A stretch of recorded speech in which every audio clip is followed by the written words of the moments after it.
അധ്യായം 41. ഒരു ദക്ഷിണേന്ത്യൻ പര്യടനഗാഥ. ആ ക്ഷേത്രത്തിൽ ആദ്യം പ്രവേശിക്കുന്ന പാശ്ചാത്യൻ നീയാണ് ഡിക്ക്. മറ്റു പലരും അതിന് വിഫലമായി ശ്രമിച്ചിട്ടുണ്ട്. എൻ്റെ വാക്കുകൾ കേട്ട് മിസ്റ്റർ റൈറ്റ് അല്പം അമ്പരന്നതുപോലെ തോന്നി. അതിനുശേഷം ആഹ്ലാദിച്ചു. ദക്ഷിണേന്ത്യയിലെ മൈസൂർ നഗരത്തെ മേലെ നിന്ന് വീക്ഷിച്ചുകൊണ്ട് കുന്നിൻമുകളിൽ സ്ഥിതി ചെയ്യുന്ന മനോഹരമായ ചാമുണ്ഡി ക്ഷേത്രം സന്ദർശിച്ച് ഞങ്ങൾ വെളിയിൽ കടന്നതേയുണ്ടായിരുന്നുള്ളൂ. അവിടെ മൈസൂർ രാജകുടുംബത്തിൻ്റെ കുലദേവതയായ ചാമുണ്ഡി ദേവിയുടെ സ്വർണരജത പ്രതിഷ്ഠയെ ഞങ്ങൾ വണങ്ങിയിരുന്നു. ആ അപൂർവ ബഹുമതിയുടെ സ്മാരകമായി ഏതാനും റോസാദലങ്ങൾ ശ്രദ്ധയോടെ പൊതിഞ്ഞുകൊണ്ട് മിസ്റ്റർ റൈറ്റ് പറഞ്ഞു, പൂജാരി തീർത്ഥജലം തളിച്ച് പവിത്രമാക്കിയ ഈ ദലങ്ങൾ ഞാൻ എന്നെന്നും സൂക്ഷിക്കും. എൻ്റെ സഹചരനും ഞാനും 1935 നവംബർ മാസം മൈസൂർ രാജാവിൻ്റെ അതിഥികളായി കഴിയുകയായിരുന്നു. മഹാരാജാവിൻ്റെ കിരീടാവകാശി യുവരാജ ശ്രീ കണ്ഠീരവ നരസിംഹരാജ വാഡിയാർ തൻ്റെ പ്രബുദ്ധവും പുരോഗമനോന്മുഖവുമായ രാജ്യം സന്ദർശിക്കാൻ എന്നെയും എൻ്റെ സെക്രട്ടറിയെയും ക്ഷണിച്ചിരുന്നു. കഴിഞ്ഞ 2 ആഴ്ചക്കാലമായി ആയിരക്കണക്കിന് പൗരജനങ്ങളെയും വിദ്യാർത്ഥികളെയും മൈസൂർ പട്ടണത്തിലെ town hall, Maharajas college, university medical school എന്നിവിടങ്ങളിൽ വച്ചും 3000 ആളുകൾ സംബന്ധിച്ച ബാംഗ്ലൂരിലെ national high school, intermediate college, Chetty town hall എന്നിവിടങ്ങളിലെ 3 പൊതുയോഗങ്ങളിൽ വെച്ചും ഞാൻ അഭിസംബോധന ചെയ്തിരുന്നു. ആകാംക്ഷാഭരിതരായ ശ്രോതാക്കൾക്ക് ഞാൻ വരച്ചുകാട്ടിയ അമേരിക്കയുടെ ഉജ്ജ്വലമായ ചിത്രം വിശ്വസിക്കുവാൻ കഴിഞ്ഞോ എന്ന് എനിക്കറിയില്ല. എങ്കിലും പൗരസ്ത്യ പാശ്ചാത്യ ദേശങ്ങളുടെ ഏറ്റവും നല്ല പ്രത്യേകതകളുടെ കൈമാറ്റത്താൽ ലഭിക്കാവുന്ന പരസ്പര പ്രയോജനങ്ങളെപ്പറ്റി ഞാൻ പറഞ്ഞപ്പോഴായിരുന്നു എപ്പോഴും ഉച്ചത്തിലുള്ള കരഘോഷം. മിസ്റ്റർ റൈറ്റും ഞാനും ഇപ്പോൾ ഉഷ്ണമേഖലാ പ്രദേശത്തിൻ്റെ പ്രശാന്തിയിൽ വിശ്രമിക്കുകയായിരുന്നു. മിസ്റ്റർ റൈറ്റിൻ്റെ യാത്രാ ഡയറിയിൽ തൻ്റെ അനുഭവങ്ങളുടെ ഇനി പറയുന്ന വിവരണം ചേർത്തിരിക്കുന്നു. ആകാശവിശാലതയിൽ ഈശ്വരൻ വിലങ്ങനെ വിതിർത്തിട്ട സദാ മാറിക്കൊണ്ടിരിക്കുന്ന ചിത്രപട്ടാമ്പരത്തിൽ എല്ലാം മറന്ന് മിഴികളർപ്പിച്ച് ഹർഷോന്മാദത്തിൻ്റെ എത്രയോ നിമിഷങ്ങൾ ഞങ്ങൾ ചെലവഴിച്ചു. നവചൈതന്യം തുടിക്കുന്ന വർണ്ണങ്ങൾ അദ്ദേഹത്തിൻ്റെ ദിവ്യസ്പർശത്തിനു മാത്രമേ സൃഷ്ടിക്കാൻ കഴിയൂ. വെറും ചായക്കൂട്ട് ഉപയോഗിച്ച് അതിനെ അനുകരിക്കാൻ മനുഷ്യൻ ശ്രമിക്കുമ്പോൾ വർണ്ണങ്ങളുടെ ആ യുവചൈതന്യം നഷ്ടപ്പെടുന്നു. കാരണം വളരെ ലളിതവും ഫലപ്രദവുമായ ഒരു മാധ്യമം എണ്ണച്ചായമോ നിറക്കൂട്ടോ അല്ല, വെറും പ്രകാശകിരണങ്ങളാണ് ജഗത് പ്രഭു ഉപയോഗിക്കുന്നത്. അദ്ദേഹം ഒരിടത്ത് കുറേ പ്രകാശം തെറിപ്പിക്കുന്നു, അത് ചുവപ്പായി പ്രതിഫലിക്കുന്നു. അദ്ദേഹം വീണ്ടും തൻ്റെ ബ്രഷ് ചലിപ്പിക്കുന്നു. വർണ്ണങ്ങൾ ക്രമേണ ഓറഞ്ചും സുവർണവുമായി തീരുന്നു. തുടർന്ന് കരിം ചുവപ്പിൻ്റെ ഒരു വര കൊണ്ട് അദ്ദേഹം മേഘങ്ങളെ കുത്തിക്കീറുന്നു. ആ മുറിവിൽ നിന്ന് ചുവപ്പിൻ്റെ ഒരു ചെറു ചുരുൾ അല്ലെങ്കിൽ അതിൻ്റെ ഓരത്തിലെ നിറം ഊറിയിറങ്ങുന്നു. അങ്ങനെ വീണ്ടും വീണ്ടും അദ്ദേഹത്തിൻ്റെ ലീല തുടരുന്നു. പ്രദോഷത്തിലും പ്രഭാതത്തിലും ഒരേപോലെ, എപ്പോഴും വ്യത്യസ്തമായി, എപ്പോഴും പുതുമയോടെ, എപ്പോഴും നവമായി. ആവർത്തനമില്ല. ഒരേ മാതൃകകളോ നിറങ്ങളോ ഇല്ല. ഭാരതത്തിൽ പകലിന് രാത്രിയിലേക്കും രാത്രിക്ക് പകലിലേക്കുമുള്ള മാറ്റത്തിൻ്റെ സൗന്ദര്യം മറ്റേതു പ്രദേശമെടുത്താലും താരതമ്യപ്പെടുത്താനാവില്ല. ഈശ്വരൻ തൻ്റെ ഭാണ്ഡത്തിലെ ചായക്കൂട്ട് മുഴുവനെടുത്ത് നഭോമണ്ഡലത്തിലേക്ക് ചുഴറ്റിയെറിഞ്ഞ് വിചിത്ര വർണ്ണാഭമാക്കിയതുപോലെയാണ് ആകാശം പലപ്പോഴും കാണപ്പെടുക. മൈസൂർ പട്ടണത്തിന് 12 മൈൽ വെളിയിലുള്ള കൂറ്റൻ കൃഷ്ണരാജസാഗർ അണക്കെട്ട് സായം സന്ധ്യയിൽ സന്ദർശിച്ചതിൻ്റെ മഹത്തായ അനുഭൂതി ഞാൻ പറഞ്ഞറിയിച്ചു കൊള്ളട്ടെ. യോഗാനന്ദജിയും ഞാനും ഒരു കൊച്ചു ബസ്സിലാണ് തിരിച്ചത്. ബാറ്ററിക്കു പകരം ക്രാങ്ക് കറക്കി വണ്ടി സ്റ്റാർട്ടാക്കുന്ന ഒരു കൊച്ചു പയ്യനും ഞങ്ങളോടൊപ്പം ഉണ്ടായിരുന്നു. റോഡ് നിരപ്പായതെങ്കിലും ടാറിട്ടതായിരുന്നില്ല. ഏറെ പഴുത്ത ഒരു തക്കാളി പോലെ സൂര്യൻ ചക്രവാളത്തിൽ ഉടഞ്ഞസ്തമിക്കുകയായിരുന്നു. ചതുരാകൃതിയിൽ എമ്പാടുമുള്ള നെൽപ്പാടങ്ങളും സുഖദമായ പേരാലുകളുടെ കാവുകളും ഇടയ്ക്കിടെ തല ഉയർത്തി നിൽക്കുന്ന തെങ്ങുകളും കടന്ന് ഞങ്ങളുടെ യാത്ര മുമ്പോട്ട് നീങ്ങി. ഏതാണ്ട് എല്ലായിടത്തും സസ്യജാലങ്ങൾ കാട്ടിലെ പോലെ നിബിഡമായിരുന്നു. നക്ഷത്രങ്ങളും കരയിലെ തെങ്ങുകളും മറ്റു വൃക്ഷങ്ങളും പ്രതിബിംബിക്കുന്ന ഒരു അതിവിശാലമായ കൃത്രിമ ജലാശയം ഒരു കുന്നിൻ മുകളിലെത്തിയ ഞങ്ങൾ കണ്ടു. തട്ടുതട്ടായി തിരിച്ച മനോഹരമായ പൂന്തോട്ടങ്ങളും വൈദ്യുത ദീപങ്ങളുടെ നിരകളും അതിനു ചുറ്റുമുണ്ടായിരുന്നു. അണക്കെട്ടിൻ്റെ വക്കത്ത് കണ്ണഞ്ചിക്കുന്ന ഒരു കാഴ്ച ഞങ്ങൾ കണ്ടു. തെളിച്ചമുള്ള നിറങ്ങളിൽ മഷി ചീറ്റി വീഴും പോലെ ജലധാരയിൽ കുതിച്ചുയരുന്ന വർണ്ണരാജികൾ. തിളങ്ങുന്ന നീലനിറത്തിലും കുങ്കുമനിറത്തിലും പച്ചയിലും മഞ്ഞയിലുമുള്ള വെള്ളച്ചാട്ടങ്ങൾ. തുമ്പിക്കൈയിലൂടെ വെള്ളം ചീറ്റിവിടുന്ന ഗംഭീരരൂപികളായ ശിലാഗജങ്ങൾ. 1933 ഷിക്കാഗോ ലോകമേളയുടെ വൈദ്യുത ജലധാരകളെ ഇവ ഓർമ്മിപ്പിച്ചു. പ്രദീപ്തമായ ധാരായന്ത്രങ്ങളുള്ള ഈ അണക്കെട്ട് നെൽവയലുകളുടെയും സാധാരണക്കാരുടെയുമായ ഈ പുരാതന നഗരത്തിൽ ആധുനികമെന്ന നിലയിൽ ശ്രേഷ്ഠമാണ്. യോഗാനന്ദജിയെ അമേരിക്കയിലേക്ക് തിരിച്ചു കൂട്ടിക്കൊണ്ടുവരുന്നതിന് എനിക്കുള്ളതിൽ കവിഞ്ഞ ശക്തി വേണ്ടിവരുമോ എന്ന് എനിക്ക് ഭയം തോന്നത്തക്കവണ്ണം സ്നേഹനിർഭരമായ ഒരു സ്വീകരണമാണ് ഭാരതീയർ ഞങ്ങൾക്ക് തന്നത്. മറ്റൊരു അപൂർവ ബഹുമതി എൻ്റെ ആദ്യത്തെ ആനപ്പുറത്തുള്ള സവാരിയാണ്. കൂറ്റനായ ഒരാനയുടെ പുറത്തു കയറിയുള്ള സവാരി ആസ്വദിക്കാനായി അദ്ദേഹത്തിൻ്റെ വേനൽക്കാല കൊട്ടാരത്തിലേക്ക് യുവരാജാവ് ഇന്നലെ ഞങ്ങളെ ക്ഷണിച്ചു. പട്ടുതുണി കൊണ്ടുള്ള മൃദുലമായ ഇരിപ്പിടം വെച്ച പെട്ടിപോലുള്ള അമ്പാരിയിലേക്ക് ഒരു ഏണി വഴി ഞാൻ കയറി. അതിനുശേഷം ആടിയും ഉലഞ്ഞും മേലേക്കെറിഞ്ഞും താഴേക്കമർന്ന് കുഴിയിലേക്ക് വീഴുന്ന മാതിരി താണും നീങ്ങിയ, വെപ്രാളമോ ആശ്ചര്യമോ കാട്ടാനാവാത്ത വിധം ഹരം പകരുന്ന, പക്ഷേ പ്രിയപ്പെട്ട ജീവനു വേണ്ടി അള്ളിപ്പിടിച്ച് ഞാന്നുകിടന്ന ഒരു യാത്ര. ചരിത്രപരവും പുരാവസ്തു ഗവേഷണ പ്രധാനവുമായ നഷ്ടാവശിഷ്ടങ്ങൾ കൊണ്ട് സമ്പന്നമായ ദക്ഷിണഭാരതം സ്പഷ്ടവും എന്നാൽ അനിർവചനീയവുമായ വശ്യതയുള്ള ഒരു നാടാണ്. മൈസൂറിനും വടക്കാണ് ഹൈദരാബാദ്. കരുത്തുറ്റ ഗോദാവരി നദി മുറിച്ചൊഴുകുന്ന ചിത്രസുന്ദരമായ ഒരു പീഠഭൂമിയാണിത്. വിശാലവും ഫലഭൂയിഷ്ടവുമായ സമതലങ്ങൾ, മനോഹരമായ നീലഗിരി, ചുണ്ണാമ്പുകല്ലോ കരിങ്കല്ലോ ആയ മൊട്ടക്കുന്നുകളുള്ള മറ്റു സ്ഥലങ്ങൾ. ഹൈദരാബാദിൻ്റെ ചരിത്രം സുദീർഘവും വർണ്ണപ്പൊലിമയുള്ളതുമായ ഒരു കഥയാണ്. ആന്ധ്ര രാജാക്കന്മാരുടെ കീഴിൽ 3000 കൊല്ലം മുമ്പ് ആരംഭിച്ച് AD 1294 മുസ്ലിം രാജപരമ്പരയ്ക്ക് കൈമാറുന്നതുവരെ ഹിന്ദു രാജവംശങ്ങളാണ് ഭരിച്ചിരുന്നത്. ഭാരതത്തിലൊട്ടാകെയുള്ള വാസ്തുശില്പവിദ്യ, കൊത്തുപണി, ചിത്രരചന എന്നിവയുടെ അതിമനോഹരമായ ദൃശ്യാവിഷ്കാരം ഹൈദരാബാദിലെ എലോറ, അജന്ത എന്നീ പാറ കൊത്തിയെടുത്ത ഗുഹകളിൽ ദൃശ്യമാണ്. എല്ലോറയിലെ കൈലാസമെന്ന ഭീമാകാരമായ ഒറ്റക്കല്ലിലുള്ള ക്ഷേത്രത്തിൽ മൈക്കലാഞ്ചലോയുടെ ബൃഹത്തായ ശൈലിയിൽ കൊത്തിയെടുത്ത ദേവതകളുടെയും മനുഷ്യരുടെയും മൃഗങ്ങളുടെയും രൂപങ്ങളുണ്ട്. പാറയിൽ ചെത്തിയൊരുക്കി ശില്പവിധാനം കൊണ്ട് അലങ്കരിച്ച കനത്ത കരിങ്കൽ തൂണുകൾ താങ്ങി നിർത്തുന്ന 25 സന്യാസി മഠങ്ങളുടെയും 5 ഗുരുവിഹാരങ്ങളുടെയും ഇടമാണ് അജന്ത. ഇവിടെ കലാകാരന്മാരും ശില്പികളും തങ്ങളുടെ പ്രതിഭ അനശ്വരമാക്കിയിരിക്കുന്നു. ഉസ്മാനിയ സർവകലാശാലയും 10,000 മുസ്ലിങ്ങൾ പലപ്പോഴും പ്രാർത്ഥനയ്ക്ക് ഒത്തുകൂടുന്ന ഗംഭീരമായ മെക്ക മസ്ജിദ് പള്ളിയും ഹൈദരാബാദിന് അലങ്കാരമായി ശോഭിക്കുന്നു. സമുദ്രനിരപ്പിൽ നിന്ന് 3000 അടി ഉയരത്തിൽ സ്ഥിതി ചെയ്യുന്ന മൈസൂർ സംസ്ഥാനം ഉഷ്ണമേഖലയിലെ നിബിഡ വനങ്ങൾ കൊണ്ട് സമ്പന്നമാണ്. കാട്ടാന, കാട്ടുപോത്ത്, കരടി, പുലി, കടുവ എന്നീ വന്യമൃഗങ്ങൾക്ക് അവ ആവാസസ്ഥാനവുമാണ്.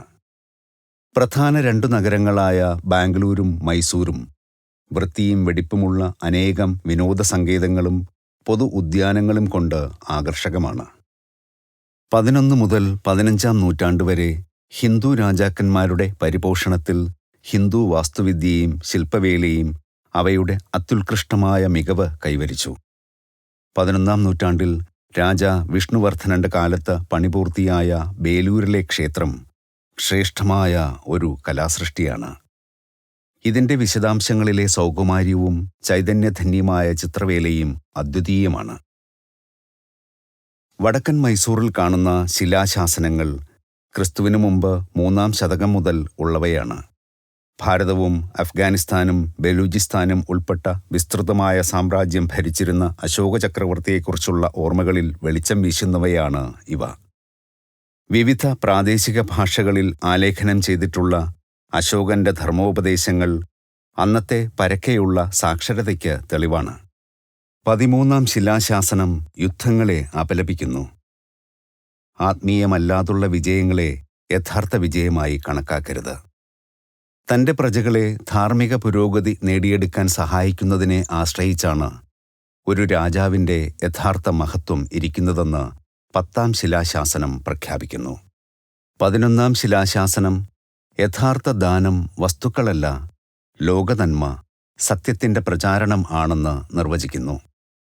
6-ാം ശിലാശാസനത്തിൽ രാത്രിയോ പകലോ ഏതു സമയത്തും പൊതുകാര്യവിചാരണയ്ക്കായി തന്നോട് കൂടിയാലോചിക്കാൻ തൻ്റെ പ്രജകളെ അവരുടെ പ്രിയപ്പെട്ട രാജാവ് ക്ഷണിക്കുന്നു.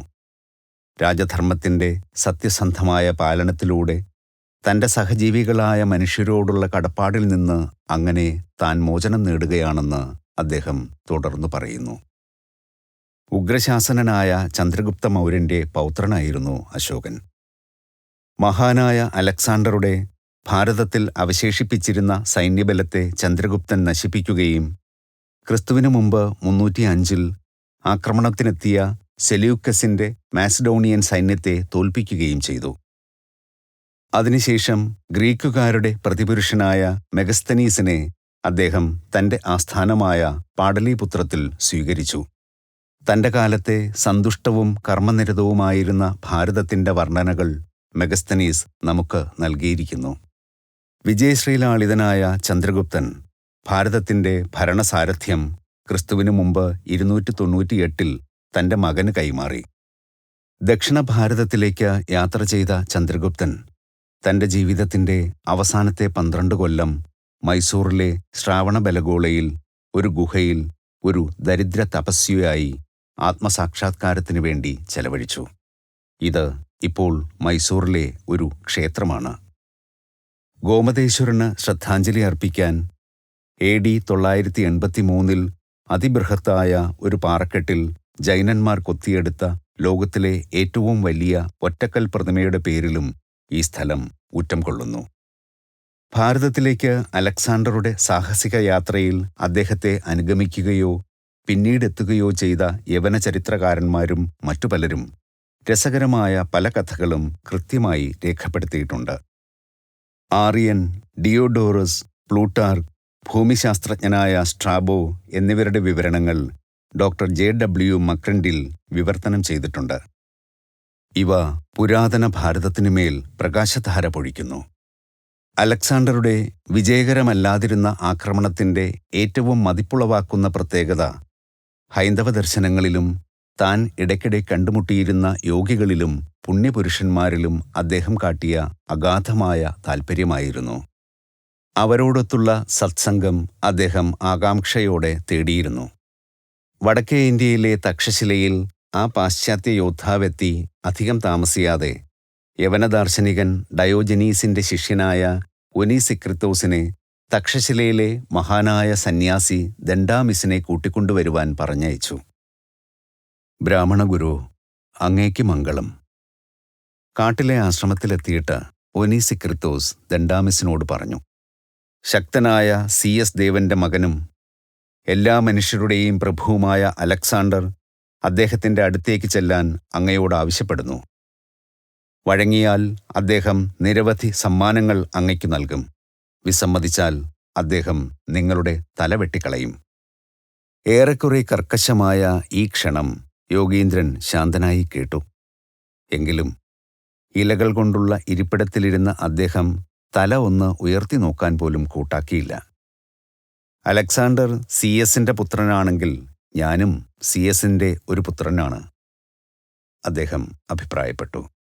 അലക്സാണ്ടറുടെ ഒന്നും തന്നെ എനിക്ക് ആവശ്യമില്ല. കാരണം എനിക്കുള്ളതുകൊണ്ട് ഞാൻ തൃപ്തനാണ്. അദ്ദേഹമാകട്ടെ തൻ്റെ ആളുകളുമായി സമുദ്രവും വൻകരകളും ഒരു പ്രയോജനവുമില്ലാതെ ചുറ്റിത്തിരിയുന്നു.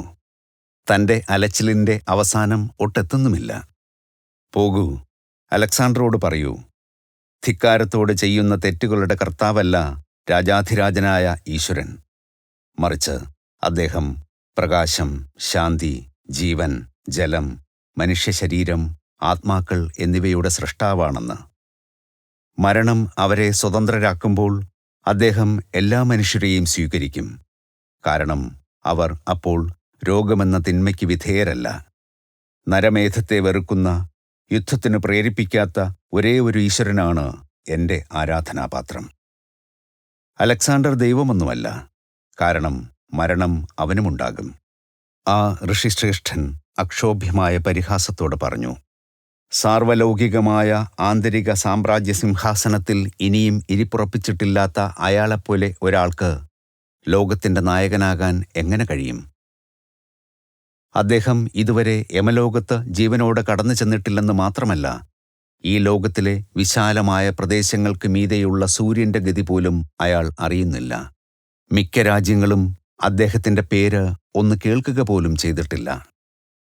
ലോകപ്രഭുവിൻ്റെ കാതുകളെ ആക്രമിക്കാൻ അയക്കപ്പെട്ടതിൽ തീർച്ചയായും ഏറ്റവും തീക്ഷ്ണമായ ഈ ശകാരത്തിന് ശേഷം ആ ഋഷീശ്വരൻ വ്യംഗ്യപരിഹാസത്തിൽ തുടർന്നു. അലക്സാണ്ടറുടെ ഇപ്പോഴുള്ള അധിനിവിഷ്ട ദേശങ്ങൾ അദ്ദേഹത്തിൻ്റെ അഭിവാഞ്ചകൾക്കൊത്തവണ്ണം വിസ്തൃതമല്ലെങ്കിൽ അയാൾ ഗംഗാനദി കടക്കട്ടെ. അവിടെ തൻ്റെ മുഴുവൻ ഭടന്മാരെയും നിലയ്ക്ക് നിർത്താൻ കഴിവുള്ള ഒരു നാട് അയാൾ കാണും. അലക്സാണ്ടർ വാഗ്ദാനം ചെയ്യുന്ന സമ്മാനങ്ങൾ എനിക്ക് ഒരു ഉപയോഗവുമില്ലാത്തവയാണ്. ദണ്ഡാമിസ് തുടർന്നു. എനിക്ക് അഭയം നൽകുന്ന വൃക്ഷങ്ങളും നിത്യേന ഭക്ഷണം തരുന്ന പുഷ്പിക്കുന്ന ഫലസസ്യങ്ങളും ദാഹം ശമിപ്പിക്കുന്ന ജലവുമാണ് ഞാൻ വിലമതിക്കുന്നതും വാസ്തവത്തിൽ എനിക്ക് പ്രയോജനമുള്ളതും.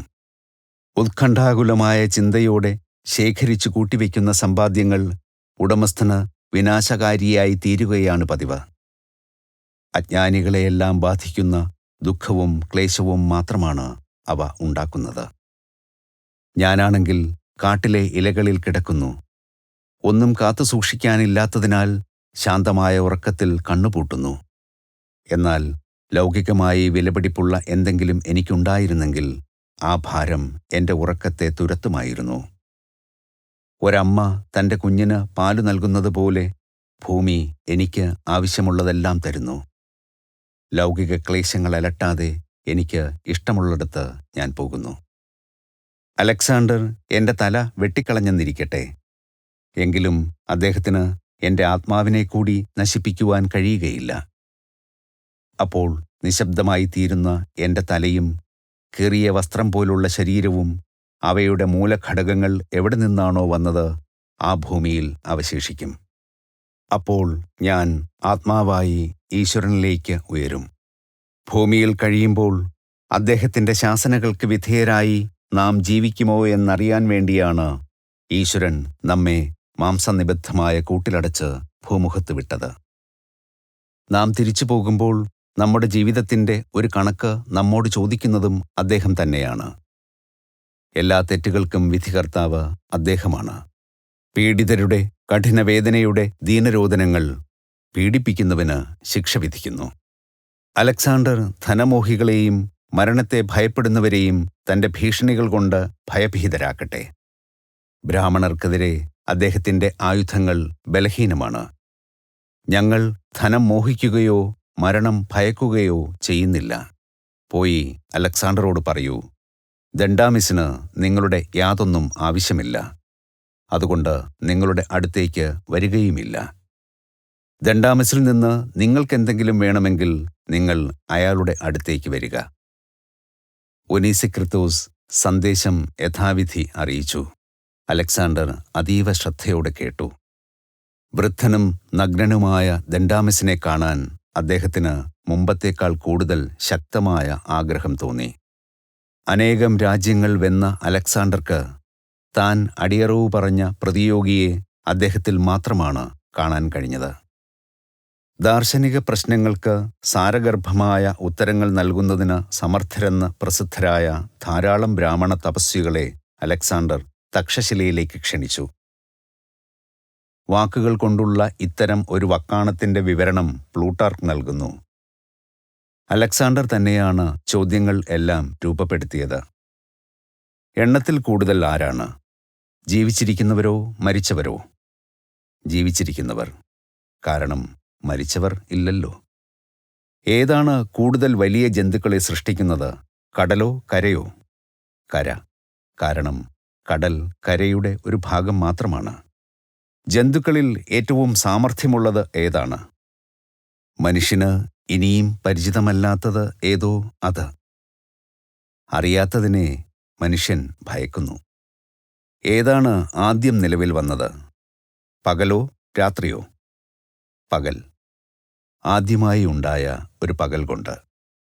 ഈ ഉത്തരം കേട്ട് അലക്സാണ്ടർ അത്ഭുതം പ്രകടിപ്പിച്ചു. ആ ബ്രാഹ്മണൻ തുടർന്നു, അസാധ്യമായ ചോദ്യങ്ങൾക്ക് അസാധ്യമായ ഉത്തരം വേണം. ആളുകൾക്ക് പ്രിയങ്കരനായി തീരാൻ ഏറ്റവും ഉത്തമ മാർഗം ഏതാണ്? ഭീമമായ ശക്തിയും വിശേഷ അധികാരവും ഉള്ളപ്പോഴും അന്യർക്ക് ഭയകാരണമാകാത്തയാൾ പ്രിയങ്കരനായിത്തീരുന്നു.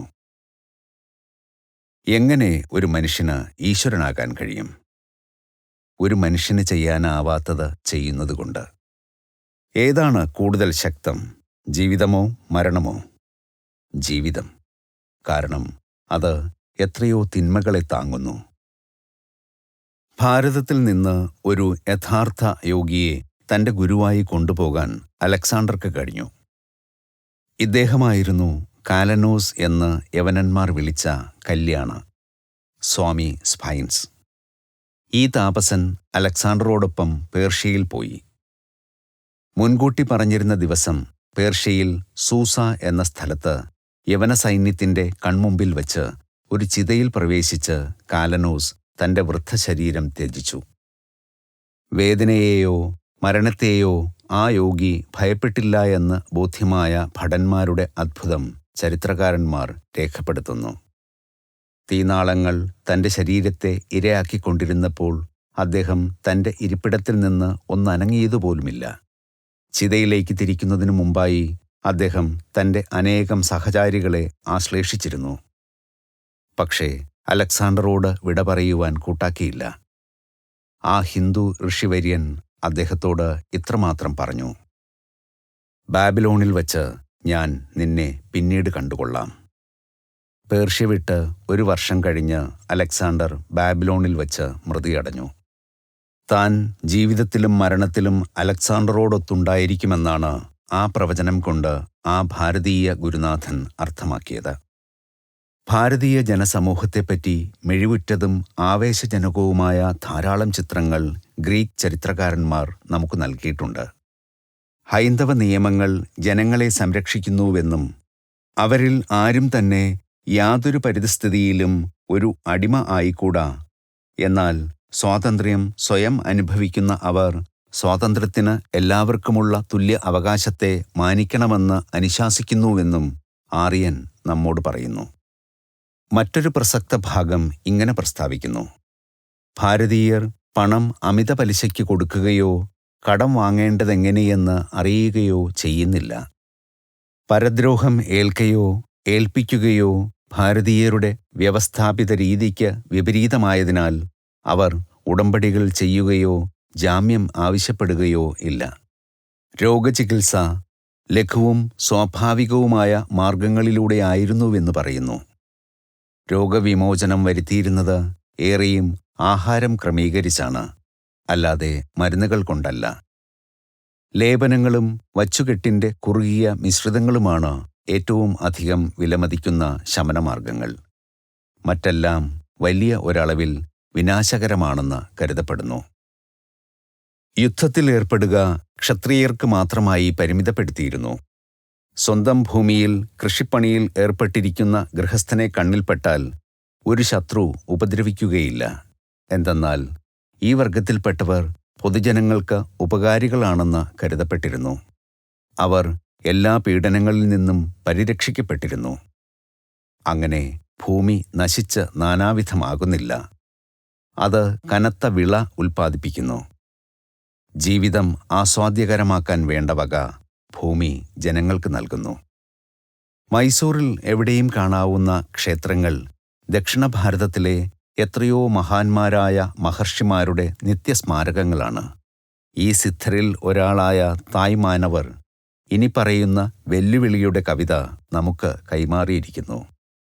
ഒരു മതയാനയെ നിങ്ങൾ തളച്ചേക്കാം, കരടിയുടെയും കടുവയുടെയും വായടച്ചേക്കാം, സിംഹത്തിൻ പുറത്തേറാം, മൂർഖൻ പാമ്പുമായി കളിയാടിയിടാം, രസായന വിദ്യയാൽ നിത്യവൃത്തി കഴിച്ചിടാം, വേഷപ്രച്ഛന്നനായിട്ട് ഈ പ്രപഞ്ചത്തിൽ നടന്നിടാം, ദേവന്മാരെ ദാസരാക്കാം, എന്നും യൗവനമാർന്നിടാം, ജലോപരി ചലിച്ചേക്കാം, തീയിൽ പോലും വസിച്ചിടാം, പക്ഷേ മനോനിയന്ത്രണം മഹത്തരം, എന്നാൽ ഏറെ സുദുഷ്കരം. ഭാരതത്തിൻ്റെ തെക്കേ അറ്റത്തുള്ള പ്രകൃതിരമണീയവും ഫലഭൂയിഷ്ഠവുമായ തിരുവിതാംകൂറിൽ ഗതാഗതത്തിന് നദികളും തോടുകളും ഉപയോഗപ്പെടുത്തുന്നു. പഴയകാലത്തു നടത്തിയ യുദ്ധങ്ങളിലും അനേകം ചെറുരാജ്യങ്ങൾ വെട്ടിപ്പിടിച്ചതിലും കൂടി വരുത്തിവെച്ച പാപം കഴുകിക്കളയാൻ ഇവിടുത്തെ മഹാരാജാവ് വർഷം തോറും പരമ്പരാഗതമായ ഒരു ഉത്തരവാദിത്വം ഏറ്റെടുക്കുന്നു. വേദമന്ത്രങ്ങളും പാരായണങ്ങളും ശ്രവിക്കാനായി പ്രതിവർഷം 56 ദിവസം 3 നേരം മഹാരാജാവ് ക്ഷേത്രദർശനം നടത്തുന്നു. പാപപരിഹാര ചടങ്ങുകൾ ലക്ഷദീപത്തോടെ സമാപിക്കുന്നു. നിരന്നുള്ളതും വിശാലവും സമുദ്രവലയിതവുമായ മദിരാശി പട്ടണവും ക്രിസ്തുവർഷത്തിൻ്റെ ആരംഭത്തിലുള്ള ശതാബ്ദങ്ങളിൽ ഭരണം നടത്തിയിരുന്ന പല്ലവ രാജവംശത്തിൻ്റെ തലസ്ഥാനമായ സുവർണ നഗരം കാഞ്ചീപുരവും ഭാരതത്തിൻ്റെ തെക്ക് കിഴക്കൻ തീരത്തെ മദിരാശി സംസ്ഥാനത്തിൽ ഉൾപ്പെടുന്നു. ആധുനിക മദിരാശി സംസ്ഥാനത്തിൽ മഹാത്മാഗാന്ധിയുടെ അക്രമരാഹിത്യ സിദ്ധാന്തങ്ങൾ വളരെയധികം പ്രചാരവും സ്വാധീനവും നേടിയിട്ടുണ്ട്. പെട്ടെന്ന് തിരിച്ചറിയാവുന്ന വെളുത്ത ഗാന്ധി തൊപ്പികൾ എവിടെയും കാണാം. ദക്ഷിണ ഭാരതത്തിൽ പൊതുവെ മഹാത്മാഗാന്ധി ഹരിജനങ്ങൾക്ക് വേണ്ടി ക്ഷേത്രസംബന്ധിയായി പ്രധാനപ്പെട്ട അനേകം പരിഷ്കാരങ്ങൾ നടപ്പിലാക്കിയിട്ടുണ്ട്. മഹാനായ സ്മൃതികാരൻ മനു ആവിഷ്കരിച്ച ജാതിവ്യവസ്ഥയുടെ തുടക്കം മതിപ്പുളവാക്കുന്നതായിരുന്നു. പ്രകൃത്യാലുള്ള പരിണാമം മനുഷ്യരെ 4 പ്രമുഖ വിഭാഗങ്ങളായി വേർതിരിക്കുന്നുവെന്ന് അദ്ദേഹം വ്യക്തമായി കണ്ടു. സമുദായത്തിന് തൻ്റെ കായിക അധ്വാനത്തിലൂടെ സേവനം നൽകാൻ കഴിവുള്ളവർ, ശൂദ്രർ. മനോഭാവം, കൈത്തൊഴിൽ, കൃഷി, വാണിജ്യം, കച്ചവടം, പൊതുവണികവൃത്തി എന്നിവയാൽ സേവനം അനുഷ്ഠിക്കുന്നവർ, വൈശ്യർ. ഭരണം, കാര്യനിർവഹണം, പ്രജാസംരക്ഷണം എന്നിവയ്ക്ക് സമർത്ഥരായവർ, നാടുവാഴികളും യോദ്ധാക്കളും, ക്ഷത്രിയർ. മനനശീലരും ആത്മീയ പ്രചോദനം നേടിയവരും നൽകുന്നവരും, ബ്രാഹ്മണർ. ജനനമോ ആചാര അനുഷ്ഠാനങ്ങളോ പഠനമോ പൈതൃകത്വമോ ഒരു മനുഷ്യൻ ദ്വിജൻ ബ്രാഹ്മണൻ ആണോ എന്ന് നിശ്ചയിക്കാൻ പര്യാപ്തമല്ല. സ്വഭാവത്തിനും സദാചാരത്തിനും മാത്രമേ ബ്രാഹ്മണ്യം തീരുമാനിക്കാൻ കഴിയൂവെന്ന് മഹാഭാരതം പ്രഖ്യാപിക്കുന്നു. സമുദായ അംഗങ്ങളെ അവരുടെ ജ്ഞാനം, നന്മ, പ്രായം, ബന്ധുത അല്ലെങ്കിൽ ഏറ്റവും ഒടുക്കം സമ്പത്ത് എന്നിവയെ അനുസരിച്ച് ആദരിക്കുവാൻ മനു സമുദായത്തെ ഉദ്ബോധിപ്പിക്കുന്നു. കൂട്ടിവെച്ചതോ ദാനധർമ്മങ്ങൾക്ക് ലഭ്യമാകാത്തതോ ആയ ധനം വേദകാല ഭാരതത്തിൽ എല്ലായ്പ്പോഴും വെറുക്കപ്പെട്ടിരുന്നു. ദാനധർമ്മം ചെയ്യാത്ത കുബേരന്മാർക്ക് സമുദായത്തിൽ താഴ്ന്ന ഒരു സ്ഥാനമാണ് നൽകിയിരുന്നത്. ജാതിവ്യവസ്ഥ നൂറ്റാണ്ടുകളിലൂടെ കർക്കശമായി തീർന്ന് പരമ്പരാഗതമായ ഒരു കൊലക്കയറായപ്പോൾ ഗുരുതരമായ ദുരാചാരങ്ങൾ ഉടലെടുത്തു. ജനനം അല്ലാതെ യോഗ്യത മാത്രം ആധാരമാക്കിയ ജാതിവ്യവസ്ഥയുടെ പുരാതന മൂല്യങ്ങൾ പുനഃസ്ഥാപിക്കുന്നതിന് 1947 സ്വതന്ത്രമായ ഭാരതം മന്ദഗതിയിലെങ്കിലും നിർണായകമായി പുരോഗതി ഉണ്ടാക്കിക്കൊണ്ടിരിക്കുന്നു. ലോകത്തെ ഓരോ രാഷ്ട്രത്തിനും അതിൻ്റേതു മാത്രവും പ്രത്യേകം ദുരിതം സൃഷ്ടിക്കുന്നതുമായ കർമ്മം നേരിടാനും മാന്യമായി പരിഹരിക്കാനുമുണ്ട്. നാനാമുഖവും അജയ്യവുമായ ആത്മസത്തയോടെ ജാതിവ്യവസ്ഥാ പരിഷ്കരണത്തിൽ ഭാരതം വിജയം വരിച്ചുകൊണ്ടിരിക്കുകയാണ്. ദക്ഷിണ ഭാരതം അത്ര വശ്യമായതിനാൽ മിസ്റ്റർ റൈറ്റും ഞാനും ഞങ്ങളുടെ ശാന്തിയുടെയും സന്തുഷ്ടിയുടെയും സ്വച്ഛന്തമായ അനുഭൂതി നീട്ടിക്കൊണ്ടുപോകാൻ കൊതിച്ചു. പക്ഷേ കാലം അതിൻ്റെ ചിരപുരാതന ധിക്കാരത്തോടെ ഞങ്ങൾക്ക് സമയപരിധിയുടെ ഭവ്യമായ ഇളവുകളൊന്നും അനുവദിച്ചില്ല. കൊൽക്കത്ത സർവകലാശാലയിൽ ഇന്ത്യൻ ഫിലോസഫിക്കൽ കോൺഗ്രസിൻ്റെ സമാപന സമ്മേളനത്തെ അധികം താമസിയാതെ എനിക്ക് അഭിസംബോധന ചെയ്യേണ്ടിയിരുന്നു. മൈസൂർ സന്ദർശനത്തിൻ്റെ അവസാനം ഇന്ത്യൻ അക്കാഡമി ഓഫ് സയൻസിൻ്റെ അധ്യക്ഷൻ സർ CV രാമനുമായി ആസ്വാദ്യകരമായ ഒരു സംഭാഷണത്തിൽ ഞാൻ പങ്കെടുത്തു. പ്രകാശത്തിൻ്റെ വ്യാപനം സംബന്ധിച്ച അദ്ദേഹത്തിൻ്റെ സുപ്രധാന കണ്ടുപിടുത്തമായ രാമൻ ഇഫക്റ്റിന് ഉജ്ജ്വല പ്രതിഭയായ ആ ഹിന്ദു ഊർജതന്ത്രജ്ഞന് 1930 നോബൽ സമ്മാനം ലഭിച്ചു. മദ്രാസിൽ വിദ്യാർത്ഥികളും സുഹൃത്തുക്കളുമടങ്ങിയ ഒരു പുരുഷാരത്തിന് മടിയോടെ വിടയോതിക്കൊണ്ട് മിസ്റ്റർ റൈറ്റും ഞാനും ഞങ്ങളുടെ യാത്ര തുടർന്നു. സദാശിവബ്രഹ്മന്റെ പാവനസ്മരണയ്ക്ക് തീർത്ത ഒരു ചെറിയ ദേവാലയത്തിനു മുന്നിൽ ഞങ്ങൾ നിന്നു. 18-ാം നൂറ്റാണ്ടിൽ ജീവിച്ചിരുന്ന അദ്ദേഹത്തിൻ്റെ ജീവിതത്തിൽ ദിവ്യാത്ഭുതങ്ങളുടെ കഥകൾ നിറഞ്ഞു നിൽക്കുന്നു. പുതുക്കോട്ടയിലെ രാജാവ് നേരൂരിൽ നിർമ്മിച്ച ഇതിലും വലിയ ഒരു സദാശിവക്ഷേത്രം ധാരാളം ദൈവികമായ രോഗശാന്തിക്ക് സാക്ഷ്യം വഹിച്ചിട്ടുള്ള ഒരു തീർത്ഥാടന കേന്ദ്രമാണ്. അന്ന് നാടുവാണിരുന്ന രാജാവിൻ്റെ മാർഗദർശനത്തിനായി 1750 സദാശിവബ്രഹ്മൻ എഴുതിയ ധർമ്മശാസനങ്ങൾ പുതുക്കോട്ട രാജാക്കന്മാരുടെ പരമ്പര നിധി പോലെ കാത്തുസൂക്ഷിച്ചു പോരുന്നു. ജനപ്രിയനും പൂർണ്ണജ്ഞാനിയുമായിരുന്ന സദാശിവബ്രഹ്മനെപ്പറ്റി കൗതുകകരമായ നിരവധി കഥകൾ തെന്നിന്ത്യയിലെ ഗ്രാമീണരുടെ ഇടയിൽ ഇപ്പോഴും പ്രചാരത്തിലുണ്ട്. ഒരു ദിവസം കാവേരി നദീതീരത്ത് സമാധിയിലാണ്ടിരുന്ന അദ്ദേഹത്തെ പെട്ടെന്നുണ്ടായ ഒരു വെള്ളപ്പൊക്കം താഴേക്ക് ഒഴുക്കിക്കൊണ്ടുപോകുന്നതായി കാണപ്പെട്ടു. ആഴ്ചകൾക്ക് ശേഷം കോയമ്പത്തൂർ ജില്ലയിലെ കൊടുമുടി എന്ന സ്ഥലത്ത് ഒരു മൺകൂനയ്ക്കടിയിൽ ആഴത്തിൽ അദ്ദേഹം മൂടപ്പെട്ട് കിടക്കുന്നതായി കണ്ടു. ഗ്രാമീണരുടെ മൺകോരികകൾ അദ്ദേഹത്തിൻ്റെ ശരീരത്ത് പതിച്ചപ്പോൾ ആ പുണ്യപുരുഷൻ എഴുന്നേറ്റ് തിടുക്കത്തിൽ നടന്നുപോയി. വയോവൃദ്ധനായ ഒരു വേദാന്ത പണ്ഡിതനെ വാഗ്വാദത്തിൽ തോൽപ്പിച്ചതിന് തൻ്റെ ഗുരു ശകാരിച്ചതിനെ തുടർന്ന് സദാശിവൻ ഒരു മുനിയായി. ഒരു യുവാവായ നീ നിന്റെ നാക്ക് നിയന്ത്രിക്കാൻ എന്നാണ് പഠിക്കുന്നത്? ഗുരു ചോദിച്ചു. അങ്ങയുടെ അനുഗ്രഹത്തോടെ ഈ നിമിഷം മുതൽ. സദാശിവബ്രഹ്മന്റെ ഗുരു ദഹരവിദ്യാ പ്രകാശികയുടെയും ഉത്തരഗീതയുടെ അതിഗഹനമായ ഒരു ഭാഷ്യത്തിൻ്റെയും കർത്താവായ സ്വാമി ശ്രീ പരമശിവേന്ദ്ര സരസ്വതിയായിരുന്നു. സദാശിവബ്രഹ്മൻ ഈശ്വരാനുഭൂതിയുടെ ലഹരിയിൽ തെരുവീഥികളിൽ പലപ്പോഴും മാന്യത വെടിഞ്ഞ് നൃത്തം ചെയ്യുന്നത് രസിക്കാത്ത ചില ലൗകിക ബുദ്ധികൾ അദ്ദേഹത്തിൻ്റെ ജ്ഞാനിയായ ഗുരുവിൻ്റെ അടുത്ത് പരാതിയുമായി എത്തി. പ്രഭോ, സദാശിവൻ വെറുമൊരു ഭ്രാന്തനേക്കാൾ കഷ്ടമാണ്, അവർ പ്രഖ്യാപിച്ചു. എങ്കിലും പരമശിവേന്ദ്ര സ്വാമി സന്തോഷത്തോടെ ചിരിച്ചു. അദ്ദേഹം വിളിച്ചു പറഞ്ഞു, ഓ, മറ്റുള്ളവർക്കും അത്തരം ഭ്രാന്ത് ലഭിച്ചിരുന്നെങ്കിൽ. ഈശ്വരന്റെ സഹായഹസ്തം പ്രകടമായി കടന്നുവന്ന വിചിത്രവും സുന്ദരവുമായ ധാരാളം അനുഭവങ്ങൾ സദാശിവബ്രഹ്മന്റെ ജീവിതം ശ്രേഷ്ഠമാക്കുന്നു. ഈ ലോകത്ത് അങ്ങനെയെന്നു തോന്നുന്ന ഒട്ടനേകം അന്യായങ്ങളുണ്ട്. പക്ഷേ അദ്ദേഹത്തിൻ്റെ തൽക്ഷണം നടപ്പാക്കപ്പെടുന്ന ധർമ്മനീതിയുടെ അസംഖ്യം ഉദാഹരണങ്ങൾ ഈശ്വരഭക്തന്മാർക്ക് സാക്ഷ്യപ്പെടുത്താൻ കഴിയും.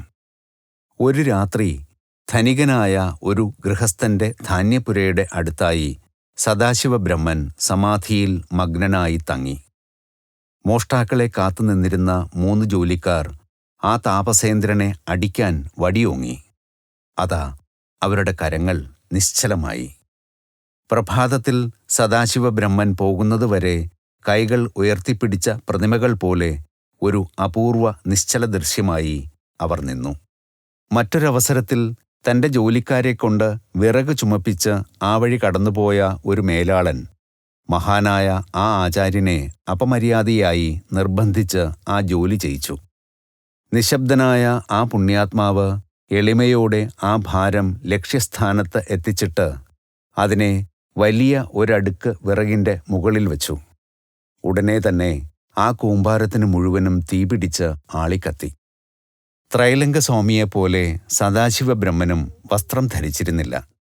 ഒരു പ്രഭാതത്തിൽ ആ നഗ്നയോഗി അശ്രദ്ധനായി ഒരു മുസ്ലിം സേനാനായകന്റെ കൂടാരത്തിൽ പ്രവേശിച്ചു. 2 സ്ത്രീകൾ ഭയന്നു നിലവിളിച്ചു.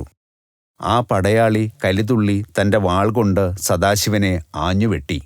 സ്വാമിയുടെ കൈ അറ്റുപോയി. ആ സിദ്ധയോഗി കൂസലില്ലാതെ സ്ഥലം വിട്ടു. ഭയവും പശ്ചാത്താപവും കൊണ്ട് വിവശനായ മുസ്ലിം വാതിൽക്കൽ വീണിരുന്ന ആ കൈ എടുത്തുകൊണ്ട് സദാശിവബ്രഹ്മനെ പിന്തുടർന്നു.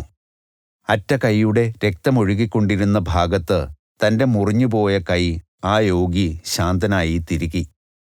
ആ സേനാനി ആത്മീയമായ ആത്മബോധനത്തിന് വിനയത്തോടെ അപേക്ഷിച്ചപ്പോൾ സദാശിവബ്രഹ്മൻ വിരലുകൊണ്ട് മണ്ണിൽ എഴുതി: വേണമെന്ന് തോന്നുന്നത് ചെയ്യാതിരിക്കൂ.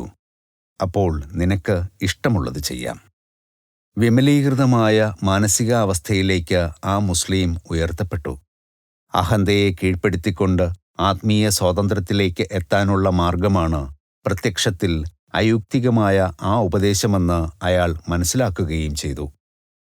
ആ ഏതാനും ചില വാക്കുകൾക്കുണ്ടായിരുന്ന ആത്മീയ ശക്തി ആ യോദ്ധാവിനെ യോഗ്യനായ ഒരു അനുയായി ആക്കിത്തീർക്കാൻ തക്കവണ്ണം മഹത്തരമായിരുന്നു. തന്റെ പഴയ താവളങ്ങൾ അദ്ദേഹത്തെ പിന്നീട് ഒരിക്കലും കണ്ടിട്ടില്ല. 150 മൈൽ അകലെ മഥുരയിലെ ക്ഷേത്രോത്സവം കാണാൻ ഗ്രാമത്തിലെ കുട്ടികൾ സദാശിവബ്രഹ്മന്റെ അടുത്ത് ആഗ്രഹം പ്രകടിപ്പിച്ചു. കുട്ടികളോട് തന്റെ ശരീരത്തിൽ തൊടുവാൻ ആ യോഗി ആംഗ്യം കാട്ടി. അത്ഭുതം! അവർ മുഴുവനും തൽക്ഷണം മഥുരയിലെത്തി. ആയിരക്കണക്കിന് തീർത്ഥാടകരുടെ ഇടയിൽ കുട്ടികൾ സന്തോഷത്തോടെ ചുറ്റി നടന്നു. ഏതാനും മണിക്കൂറുകൾക്കുള്ളിൽ തന്റെ ലളിതമായ പരിവഹന മാർഗത്തിൽ അദ്ദേഹം കുട്ടികളെ വീട്ടിൽ തിരിച്ചെത്തിച്ചു. മഥുരയിലെ വിഗ്രഹ ഘോഷയാത്രയുടെ മിഴിവാർന്ന കഥകൾ അത്ഭുതത്തോടെ മാതാപിതാക്കൾ കേട്ടു. കുട്ടികൾ അവരുടെ കൈകളിൽ മഥുരയിലെ മധുരപലഹാരങ്ങളുടെ സഞ്ചികൾ പിടിച്ചിരുന്നത് അവർ ശ്രദ്ധിച്ചു. വിശ്വാസം വരാത്ത ഒരു യുവാവ് ആ പുണ്യാത്മാവിനെയും കഥയെയും പരിഹസിച്ചു. ശ്രീരംഗത്ത് നടന്ന അടുത്ത ഉത്സവത്തിന് ആ പയ്യൻ സദാശിവബ്രഹ്മനെ സമീപിച്ചു. അയാൾ പുച്ഛത്തോടെ പറഞ്ഞു: സ്വാമി, മറ്റു കുട്ടികളെ മഥുരയിൽ കൊണ്ടുപോയതുപോലെ എന്നെ ശ്രീരംഗത്ത് ഉത്സവത്തിന് ഒന്ന് കൊണ്ടുപോകൂ. സദാശിവൻ സമ്മതിച്ചു. പയ്യൻ ഉടനെ വിദൂരമായ പട്ടണത്തിലെ ആൾക്കൂട്ടത്തിലെത്തി. പക്ഷേ കഷ്ടം, തിരിച്ചു പോകേണ്ടപ്പോൾ ആ ദിവ്യനെ കാണാനില്ലായിരുന്നു. ക്ഷീണിച്ചു തളർന്ന പയ്യൻ വിരസമായ കാൽനടയായി തന്റെ വീട്ടിലെത്തി. ദക്ഷിണ ഭാരതം വിടുന്നതിനു മുമ്പായി മിസ്റ്റർ റൈറ്റും ഞാനും തിരുവണ്ണാമലയ്ക്ക് സമീപം വിശുദ്ധമായ അരുണാചലത്തിൽ ശ്രീ രമണ മഹർഷിയെ ദർശിക്കാൻ പോയി. അദ്ദേഹത്തിന്റെ ആശ്രമത്തിൽ മഹർഷി ഞങ്ങളെ സ്നേഹപൂർവ്വം സ്വാഗതം ചെയ്യുകയും അടുത്തുണ്ടായിരുന്ന ഒരു കെട്ട് ഈസ്റ്റ് വെസ്റ്റ് മാഗസീനുകൾ ചൂണ്ടിക്കാട്ടുകയും ചെയ്തു. അദ്ദേഹത്തോടും ശിഷ്യന്മാരോടുമൊത്ത് ഞങ്ങൾ ചെലവിട്ട മണിക്കൂറുകളിൽ അദ്ദേഹം ഏറെയും മൗനത്തിലായിരുന്നു. അദ്ദേഹത്തിന്റെ സൗമ്യമായ മുഖം ദൈവിക സ്നേഹവും ജ്ഞാനവും പ്രസരിപ്പിച്ചു. കഷ്ടപ്പെടുന്ന മനുഷ്യരാശി മറന്നുപോയ അതിന്റെ പരിപൂർണത വീണ്ടെടുക്കാൻ സഹായിക്കുന്നതിന് രമണ മഹർഷി പഠിപ്പിക്കുന്നത് ഓരോരുത്തരും നിരന്തരം ഞാൻ ആരാണ് എന്ന ചോദ്യം സ്വയം ചോദിക്കണം എന്നാണ്. ശരിക്കും മഹത്തമമായ അന്വേഷണം.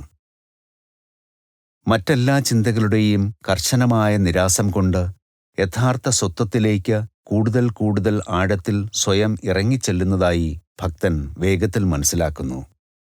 വഴിതെറ്റിക്കുന്ന മറ്റു ചിന്തകളുടെ വിഹ്വലതകൾ ഉയരുന്നത് ശമിക്കുകയും ചെയ്യുന്നു. ദക്ഷിണ ഭാരതത്തിലെ പ്രാജ്ഞനായ ഈ ഋഷിവര്യൻ ഇങ്ങനെ എഴുതിയിരിക്കുന്നു: ദ്വിത്വങ്ങൾക്കും ത്രയങ്ങൾക്കും ആലംബനം ആവശ്യം. താങ്ങില്ലാതെ അവയെ കാണാൻ പ്രയാസം. ആ താങ്ങിനെ തേടിച്ചെന്നാൽ അവ കെട്ടഴിഞ്ഞു വീഴും. അവിടെയാണ് സത്യം. അത് കാണുന്നോൻ പതറില്ലൊരിക്കലും.